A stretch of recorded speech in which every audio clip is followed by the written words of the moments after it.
जसले चाहिँ राजनीतिक दल परिवर्तन गर्यो भने संसद सदस्य समाप्त हुन्छ भन्ने त्यो संविधानको व्यवस्थालाई उल्टी गर्न सक्छ सर्वोच्च अदालतले। यही सर्वोच्च अदालत होइन, तत्कालीन प्रधानमन्त्रीले मन्त्री परिषद विघटन गर्दा प्रतिनिधि सभा विघटन भइसक्यो, नयाँ मन्त्री राख्न पाउँदैनस् भनेर भनिदियो। अनि मन्त्रीहरू जागिर सागिर चट भयो। त्यसको 15 दिन पछाडि असार 28 गते फैसला गरेर प्रतिनिधि सभा त कायमै छ, विघटन गर्न पाउँदैन भनेपछि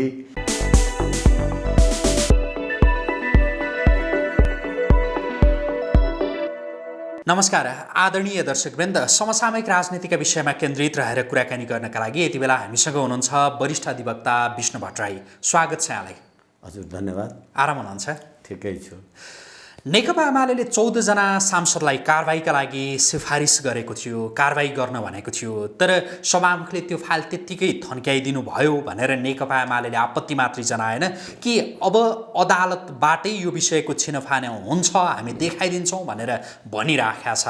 ती 14 सांसद जो यति बेला माधव कुमार नेपाल पक्षमा रहेका छन्, उनीहरूको अवस्था अब के होला? अदालतले के गर्न सक्ला? पहिलो कुरा त असार 28 गतेको सर्वोच्च अदालतको फैसला जो छ त्यो नै मैले धेरै आम सञ्चारमा कुरा गर्दा यो 8औं आश्चर्यको विषय हो भनेको छु। यही व्यवस्था अन्तर्गत नेकपा माओवादी केन्द्रका सदस्यहरू रामबहादुर थापा बादल लगायतका मान्छेहरूले फ्लोर क्रस गर्नुभयो, एमालेमा जोइन गर्नुभयो भन्दाखेरि नेकपा माओवादी केन्द्रको निर्णय बमोजिम उहाँहरूको संसद सदस्य पद राजनीतिक दल सम्बन्धी ऐन 2073 को दफा 26-28 बमोजिम उहाँहरूको संसद सदस्यको पद समाप्त भएको सूचना सभामुखलाई दिएपछि सभामुखले त्यो सूचना जारी गर्नुभयो। लेखराज भट्टजी लगायतका संसद सदस्यहरूको सदस्यता पद समाप्त भयो। तर मैले 8औं आश्चर्य किन भने यही सर्वोच्च अदालतले संविधानको धारा 89 को म फेरि स्मरण गराउँछु कि जुन राजनीतिक दलबाट निर्वाचित भएर आउनु भएको हो त्यो राजनीतिक दलको अनुशासन विपरीत त्यो फ्लोर क्रस गर्नुभयो भने त्यो संसद सदस्य जान्छ भनेर संविधानको धारा 89 मा लेखेको छ। तर यो सर्वोच्च अदालतले शेरबहादुर देउवालाई प्रधानमन्त्री बनाउने प्रयोजनको लागि माधव नेपालहरूलाई त्यो कानुन नलाग्ने भन्ने फैसला गर्यो भनेपछि संसारमा यो भन्दा अर्को आश्चर्यको विषय हुँदैन। अब सर्वोच्चको फैसला नै आश्चर्यजनक भयो। 8औं आश्चर्य भयो। र अर्को कुरा अब अहिलेको विषय चाहिँ के होला त? होइन, अब यसलाई नजोडिकन अहिलेको विषयलाई सम्बोधन गर्नलाई अलिकति असजिलो हुन्छ कि भनेर मात्रै हो। हिजो तपाईले माओवादी केन्द्रका लेखराज भट्ट लगायतका मान्छेहरूलाई प्रतिनिधि सभा सदस्यबाट राजनीतिक दल सम्बन्धी ऐन 2073 बमोजिम पार्टीले निर्णय गरेर पठाएपछि तपाईँ नै सभामुख अग्निप्रसाद सापकोटाजी हुनुहुन्छ, तपाईले उहाँको संसद सदस्य पद समाप्त भएको सूचना जारी गर्नुभयो भने तपाईँ नै सभामुखले नेकपा एमाले 14 जना माधव नेपाल सहितका 14 जना संसद सदस्यहरूले फ्लोर क्रस गरेको हुँदाखेरि उहाँहरूमाथि कारबाही गरेको छ भन्ने सूचना किन टाँस्नु भएन?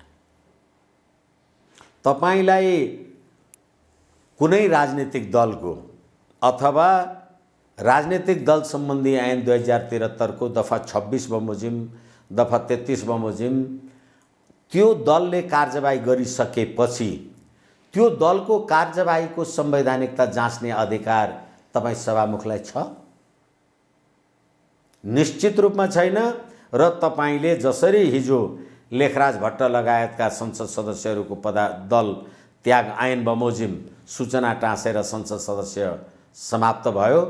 त्यसै गरेर तपाईँले माधव नेपालजीको बारेमा यो काम कारबाही नगर्नुको कारणले गर्दा देशमा प्रतिनिधि सभा जो कानुन बनाउने निकाय हो त्यहाँ नै वास्तवमा कानुन संविधानको राजनीतिक दल सम्बन्धी सिद्धान्त मूल्य र मान्यताको चिरहरण भयो। अब एक र अर्को कुरा, यो निर्वाचन आयोग अचम्म उदेकको निर्वाचन आयोग छ भने मेरो पार्टीको अमुक सदस्यहरूलाई राजनीतिक दल सम्बन्धी ऐन बमोजिम काम कारबाही गरेको छ भन्दाखेरि हिजो यिनै नेकपा समाजवादी भएका लोकतन्त्रवादी भएका माधव नेपालले एमालेसँग निकट नाउँ मिल्ने तपाईले नाउँ लिएर आउनुभयो।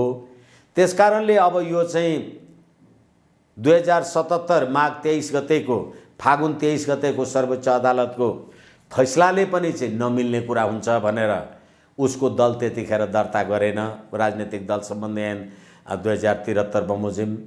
अब अहिले तिनै माधव कुमार नेपालहरूलाई आफ्नो मातृ पार्टी नेकपा एमालेले कारबाही गर्नका लागि सूचित गरेको कुरा तपाईलाई जानकारी हुँदाहुँदै तपाईले त्यसलाई कसरी राजनीतिक दलको मान्यता दिनु? कुन संविधान कानुन ऐन ले तपाईले यो काम कारबाही गर्नुभयो? अब फेरि अहिले तपाईले अध्यादेशद्वारा यो काम कारबाही गरे अथवा यो अहिलेको सरकारले अध्यादेश ल्यायो भनेर भन्नुभयो। हालाकि अध्यादेशको सिद्धान्त बमोजिम यो अध्यादेश आफ्नो ठाउँमा असंवैधानिक त छँदैछ, तर पनि अध्यादेश जस्ताको तस्तै तपाईले ल्याउनु हुन्छ भने पनि वैशाख 27 गते नेकपा एमालेको फ्लोर क्रस अथवा नेकपा एमालेको व्हिप नटेरेर दलको निर्देशन नमानेर तपाईले जे काम कारबाही गर्नुभयो त्यो काम कारबाही गर्दाखेरि कुनै पार्टीको संसद सदस्यको सदस्य पद जाने र कुनैमा चाहिँ सभामुखले सूचना टाँस नगरेकै भरमा तिनीहरूको चाहिँ वैधानिकता प्राप्त हुने भनेको छ। वास्तवमा यो प्रतिनिधि सभा, यो 5 दलीय गठबन्धन, यो सरकार सबै अराजकहरूको यो परमादेशको सरकार, यो विधि पद्धति कानुन बमोजिमको सरकार होइन भनेर जे भनिएको छ त्यो फेरि पनि प्रमाणित भयो। अब अदालतमा यो विषय गइसकेपछि हुन त अदालतले के गर्ला त्यो पूर्वानुमान गर्न कठिन होला हैन। यद्यपि के हुन सक्छ तपाईले देखेको चाहिँ? निश्चित रूपमा अहिले नेपाली जनताको राजकीय सत्ता र सम्प्रभु सत्ता सरकार बनाउने काम संसारको जुनसुकै प्रणालीमा त्यो देशका जनताले सरकार बनाउँछन्। नेपाल मात्र एउटा यस्तो देश हो जसलाई जनादेश पनि चाहिएन, मतादेश पनि चाहिएन। परमादेशद्वारा सरकार बनाउनु भयो, अध्यादेशद्वारा पार्टी बनाउनु भयो भनेपछि नेपाली जनताले अध्यादेशद्वारा बनाएको माधव नेपालको पार्टीलाई नेपाली जनताले त मतदान गरेको कुरा त होइन। एउटा कुरा भने अब यो अवस्थामा अदालतमा जाने अथवा गएको नेकपा एमाले जे गएको छ, वर्तमान कायम रहेको संविधान कानुन विधान बमोजिम सभामुखको काम कारबाही, निर्वाचन आयोगले गरेको काम कारबाही पूर्णतः गैर कानुनी असंवैधानिक। संविधानको धारा 89 को धारा राजनीतिक दल दर्ता सम्बन्धी ऐन 2073 को व्यवस्था र नेकपा एमालेको संसदीय दलको विधान र नेकपा एमालेको पार्टीको विधानभन्दा प्रतिकूल नेकपा एमाले सूर्य चिन्हबाट निर्वाचन लडेर अनि नेकपा एमालेका सूर्य चिन्हका संसद सदस्यहरू रुख चिन्हमा गएको कुरालाई बदर गर्नुको विकल्प छैन। हालाकि अब परमादेशैद्वारा हामीले जे बनाए पनि हुन्छ भने पनि हुन्छ भन्ने हो भने त्यो कुराहरू बेग्लै हो। सर्वोच्चले जुन माधव कुमार नेपालले जुन दल दर्ता गर्नुभयो त्यो दललाई नै अवैधानिक भन्दिन पनि सक्छ।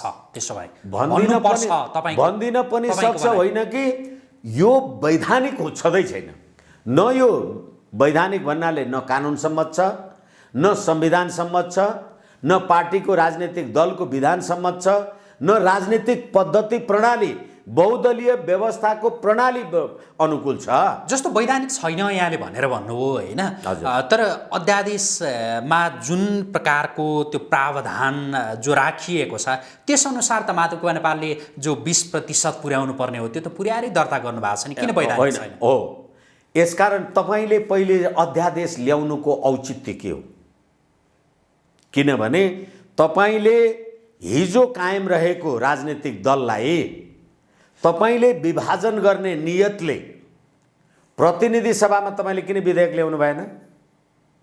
तपाईँले भइराखेको प्रतिनिधि सभा विघटन गर्नुभयो अनि राजनीतिक दल विभाजन गर्ने अध्यादेश ल्याउनुभयो। फेरि पनि म तपाईँलाई निवेदन गर्न सक्दछु, यो संविधानको धारा 114 सङ्घीय संसदको अधिवेशन नचलेको अवस्थामा मुलुकमा तत्काल केही गर्न आवश्यक पर्यो भने मन्त्री परिषदको सिफारिसमा राष्ट्रपतिले अध्यादेश जारी गर्नुपर्छ। मुलुकमा तत्काल के गर्न आवश्यक परेको थियो? मुलुकमा सङ्कटकाल थियो कि प्राकृतिक प्रकोप थियो कि विपद थियो कि जे भन्नुहोस् भनेदेखि एउटा भइराखेको राजनीतिक दललाई विभाजन गर्ने अध्यादेश तपाईँले ल्याउनु भयो भने त हिजो केपी शर्मा ओलीको टाइममा प्रतिनिधि सभा विघटन गर्दा सम्मानित सर्वोच्च अदालतमा कैयौँ पटक यिनै राजनीतिक दल, यिनका नेताहरू लगायतका मान्छेहरूले अथवा कानुन व्यवस्था तिनीहरूलाई प्रतिनिधित्व गर्ने कानुन व्यवसायीले प्रतिनिधि सभा सक्षम छौन्जेल, वैकल्पिक सरकार दिन सक्षम छौन्जेल विघटन गर्न नपाइने भनेर हामीले त दलीय व्यवस्थालाई संसारको अरू व्यवस्थाभन्दा चाहिँ भिन्न र बलियो बनाएका छौँ भनेर तपाईँ बोलेर थाक्नु भएको छैन। तपाईँ प्रधानमन्त्री भएर अहिलेसम्म मन्त्री परिषद विस्तार गर्न सक्नुहुन्न, तर अर्काको दल फुटाउनका लागि चाहिँ संविधानको आधारभूत सिद्धान्तकै प्रतिकूल तपाईँले 20% संसदीय दल वा पार्टीको 20% भनेर दल फुटाउने कारणले गर्दा दलीय व्यवस्था बलियो भयो कि बदनाम भयो? अब जस्तो यो अध्यादेश राजनीतिक हिसाबले हेर्ने हो भनेदेखि राजनीतिक रूपमा यो अनैतिक होला तपाईँले भने जस्तो होइन, तर सर्वोच्च अदालतले त्यो अध्यादेश नै गलत हो भनेर भनिदिन सक्छ? त्यो सर्वोच्चसँग त्यो अधिकार रहन्छ? निश्चित रूपमा। फेरि पनि म तपाईँलाई दोहोऱ्याएर भन्छु, संविधानको धारा 114 ले मुलुकमा सङ्घीय संसदको अधिवेशन नचलेको अवस्था, अब यसैमा म 2 लाइन कुरा भनेर अलिकति अगाडि निवेदन गर्छु। तपाईँले सङ्घीय संसद कहिले अन्त्य गर्नुभयो?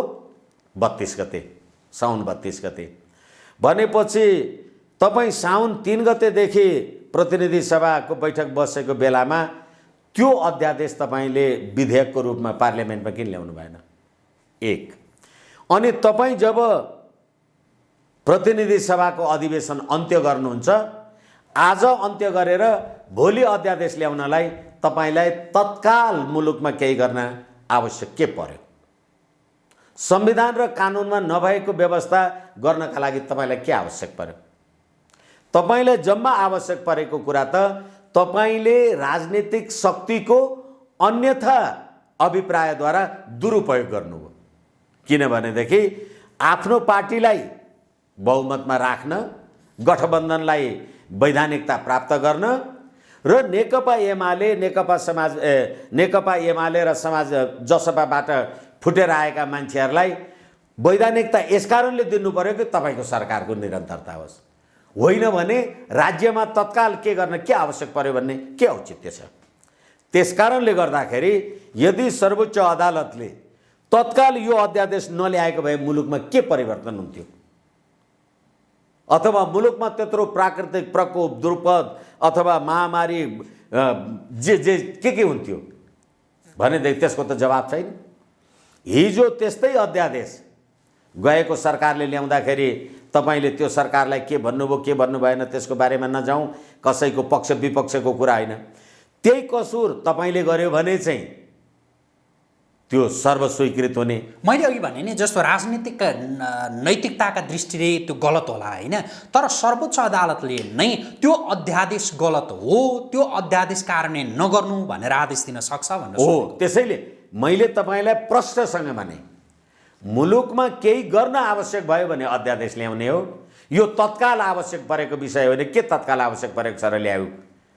त्यसकारणले गर्दाखेरि अर्काको दललाई विभाजन गर्ने, संविधानको आधारभूत सिद्धान्तमा खलल पार्ने काम गरेपछि त्यो अध्यादेशलाई रद्द नगरेर के गर्ने त? सर्वोच्चले त्यो आदेश दिन सक्छ? निश्चित रूपमा सक्छ। किनभने तपाईँ संविधानको धारा 114 को व्याख्या गर्नुहोस्। सर्वोच्चले त्यो प्रकारको आदेश दियो भनेदेखि त राजनीतिक भूकम्प फेरि जाने भयो होइन? के होला तपाईँले देखेको? होइन, अहिले राजनीतिक भूकम्प गएको छैन, अब महाभूकम्प जाला नि त त्यो भयो भने। अहिले सर्वोच्च अदालतको परमादेशद्वारा सरकार बनाएको र तपाईँले प्रतिनिधि सभामा 165 जना संसद सदस्यको समर्थन छ भनेर अस्ति साउन 3 गते जुन प्रमाणित गरेर देखाएको भने अहिलेसम्म एउटा सरकार बनाउन, मन्त्री परिषदमा मान्छे राख्न, एउटा विधेयक ल्याउनसम्म पनि नसक्ने भएपछि योभन्दा ठुलो पराकम्प र भूकम्प के जानु भने?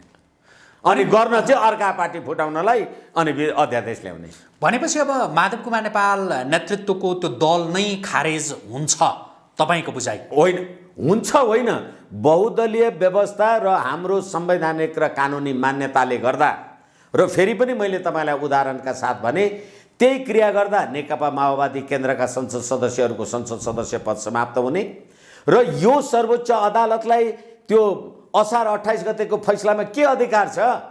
संविधानको धारा 89 ङ जसले चाहिँ राजनीतिक दल परिवर्तन गर्यो भने संसद सदस्य समाप्त हुन्छ भन्ने त्यो संविधानको व्यवस्थालाई उल्टी गर्न सक्छ सर्वोच्च अदालतले।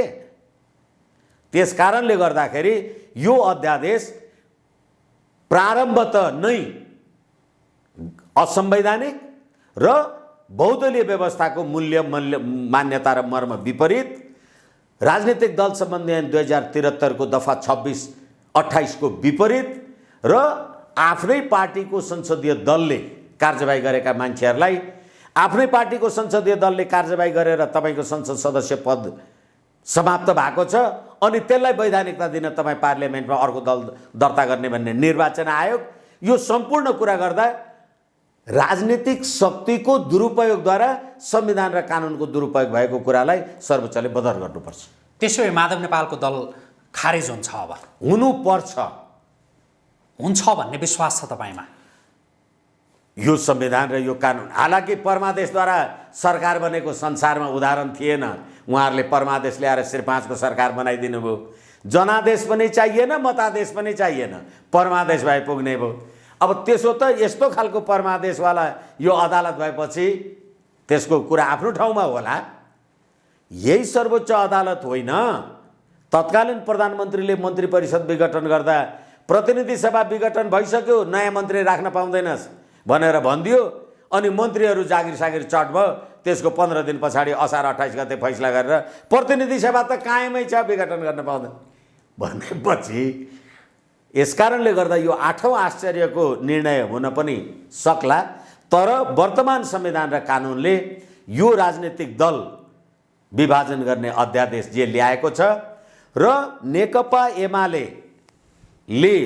एमालेको संसदीय दलको विधान जुन निर्वाचन आयोग लगायत सबैले पारित गरेको छ र संविधानको धारा 89 ङ समेतका आधारमा यी राजनीतिक दलहरू संविधान र कानुन सम्मत छैन, त्यस्तो गर्ने अध्यादेश निष्क्रिय हुनुपर्छ। भनेपछि अब माधव नेपालतिर लागेका सांसदहरूको त विचल्ली हुने भयो नि होइन? तपाईँको कुरा सुन्दाखेरि त्यही देखियो। अब कसको चल्ली हुन्छ कसको विचल्ली हुन्छ त्यो कुरालाई व्याख्या र विश्लेषण गर्ने आफ्नो ठाउँमा होला, उहाँहरू पनि धेरै जान्ने महान मान्छेहरू हुनु होला। तर त्यही प्रतिनिधि सभा, त्यही संसद, त्यही संविधान सभा, तिनीहरूले बनाएको संविधान र कानुन तिनीहरू पालन गर्दैनन् भने नेपाली जनतालाई यो राज्य प्रणाली, यो व्यवस्था के मतलबको कुरा हो? त्यसकारणले गर्दाखेरि तपाईँको पद जाने र नजाने होइन, पद्धति र प्रणाली के गर्दै हुनुहुन्छ। त्यसैले यो कार्यवाही असंवैधानिक, गैरकानुनी हुँदा बदर हुनुपर्छ।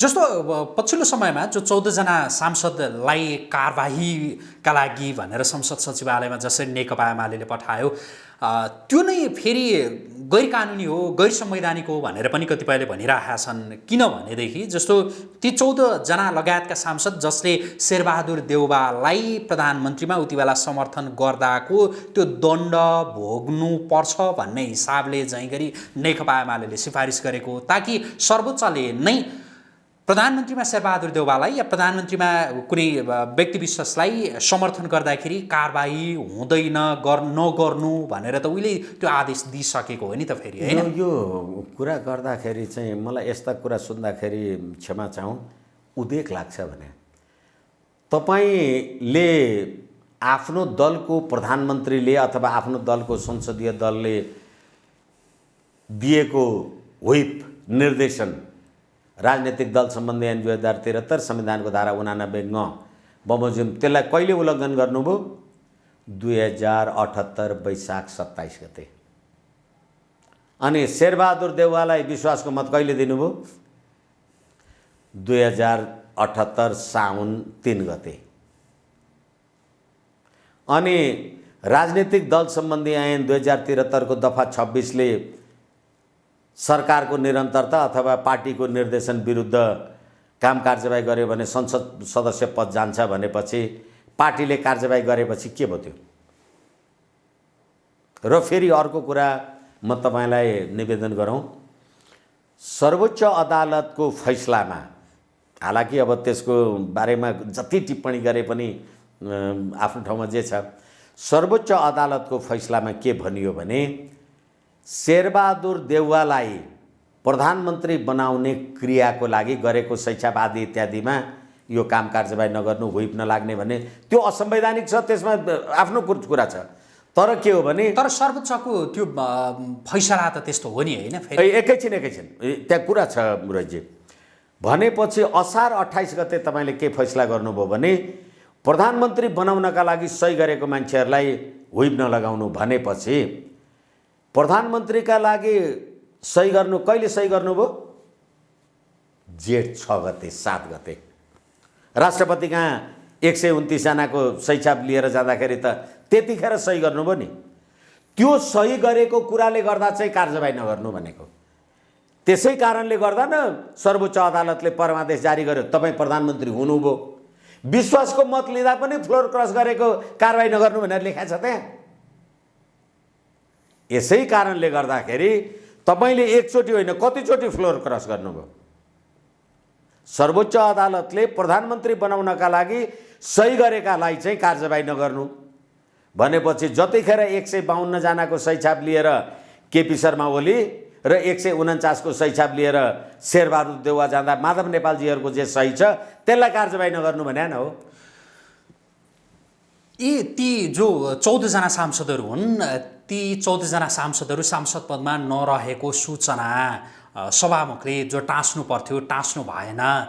तपाईको भनाइअनुसार त्यो गैर संवैधानिक हो, गैर कानुनी हो, उहाँले संविधान मिचेको हो, कानुन मिचेको हो तपाईको भनाइअनुसार। यो अवस्थामा सभामुखमाथि चाहिँ के हुन्छ त त्यसो भए?